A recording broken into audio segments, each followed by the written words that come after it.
অনেক ক্ষেত্রে আমরা লক্ষ্য করেছি যে বাবা-মারা বলেন যখন আমরা কোনো পরামর্শ প্রদান করি যে, "আমার পেটে তোরা হইছিস নাকি তোদের পেটে আমি?" এই যে কথা।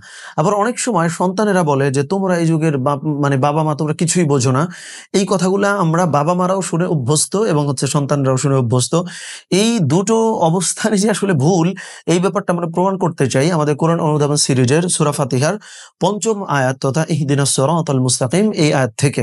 সো ব্যাপারটা হচ্ছে দেখেন আল্লাহ সুবহানাহু ওয়া তাআলাকে আমরা যখন বললাম যে ইহদিনাস সিরাতাল মুস্তাকিম মানে নামাজের মধ্যে যখন বলছি যে হে আল্লাহ আমাদেরকে সরল সঠিক পথ দেখান।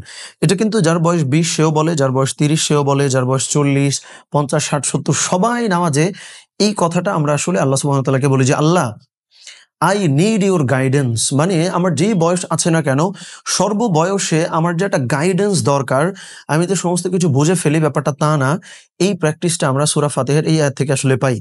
এখানে মূলত হচ্ছে আমরা সরল সঠিক পথ চাইবো। এটা তো আমরা সকলেই বুঝছি যে ইসলামের পথটা আমরা এখানে চাচ্ছি। কিন্তু এইটার দুনিয়াবি যে অ্যাপ্লিকেশন বা এই আয়াতটা থেকে দুনিয়ার জীবনে যে শিক্ষাটা আমরা আসলে গ্রহণ করতে পারি সেটা হচ্ছে আপনি অনেক বেশি বয়স হয়ে গেছে বলে আপনার আর কোনো গাইডেন্স দরকার নাই, আর কোনো মেন্টরশিপ দরকার নাই, কোনো পরামর্শ দরকার নাই। এই কথাটা কিন্তু সত্য না। আবার আপনি খুব ইয়াং, আপনি টেকনোলজি খুব বুঝে ফেলেছেন। এইজন্য যে মানে মানে আগের প্রজন্মের বা আগের জামানার কারো কোনো পরামর্শ আপনার দরকার নাই। এই ব্যাপারটাও তা না। কারণ মানে হচ্ছে সমস্ত বয়স, সমস্ত অভিজ্ঞতা, সমস্ত কিছুর নির্বিশেষে এই আয়াত এটাই প্রমাণ করে যে আল্লাহ সুবহানাহু ওয়া তাআলা আমাদেরকে এটা বলছেন বা এটা শেখাচ্ছেন যে তোমরা যেই বয়সে আছো না কেন তোমাদের কিন্তু গাইডেন্স দরকার। প্রতিনিয়ত আমার কাছে গাইডেন্স চাও। দ্যাট মিনস যখন আমাদের ফ্যামিলিতে আমরা কোনো পরামর্শ দিব, পিতামাতার উচিত হবে সেটাকে অ্যাপ্রিশিয়েট করা। আবার যখন পিতামাতা আমাদেরকে কোনো পরামর্শ দিবেন, আমাদের উচিত সেটাকে অ্যাপ্রিশিয়েট করা। এই প্র্যাকটিসটা বেশি দরকার। আমরা ছোট বলে সব বুঝি, তারা মুরুব্বি বলেও আবার সব বুঝে ফেলেছেন। দুটোর একটাও কিন্তু সঠিক অবস্থান আসলে না। আল কোরআনের সূরা ফাতিহার ৫ নম্বর আয়াত আমাদেরকে কিন্তু এই ব্যাপারটা আসলে শেখায়। এখন আসেন আমরা তাহলে কার পরামর্শ গ্রহণ করব? এই আয়াতের পরে সেটাও বলা আছে যে আমরা গায়রিল মাগদুবি আলাইহিম ওয়ালাদ-দাল্লিন যারা সঠিক পথে নাই, যারা বিপথে চলে গেছে তাদের পরামর্শ নিব না। সিরাতাল লাযিনা আন'আমতা আলাইহিম যাদেরকে আল্লাহ সুবহানাহু ওয়া তাআলা নিয়ামত দান করছেন, আমরা তাদের পরামর্শটা গ্রহণ করব। আর নিয়ামত বলতে কি বোঝায়?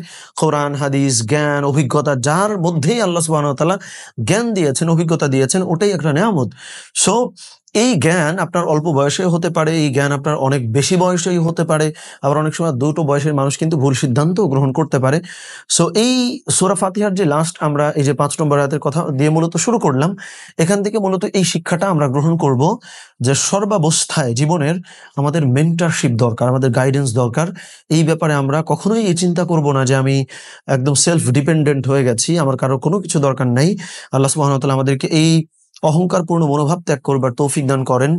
আমিন। আসসালামু আলাইকুম ওয়া রাহমাতুল্লাহি ওয়া বারাকাতুহু।